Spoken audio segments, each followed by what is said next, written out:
A primeira hora desta mañá pasaban a disposición xudicial no xulgado de instrucción número 3 de Ribeira os 3 detidos polo intento de homicidio do mozo marroquí de 27 anos, ocorrido esta pasada fin de semana.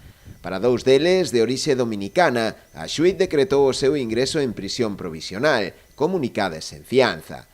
Un sería E.R, de 32 anos, presunto cabecilla, xa con antecedentes anteriores por tráfico de drogas, ao parecer o presunto autor do disparo, mentres que o outro dos prendidos sería o responsable das coiteladas. Tamén pasaba a declarar ante a xuíz o terceiro dos detidos, tamén de orixe dominicana. Ao parecer esta foi a persoa que actuou de encubridora, a que conducía o vehículo no momento da detención en Tui, cando intentaban fuxir cara a Portugal. Para el, a xuíz decretou a súa posta en liberdade con cargos. Mentres tanto, a vítima continúa hospitalizada no Clínico de Santiago. A súa evolución é favorable e xa está en planta, aínda que o seu pronóstico segue sendo reservado.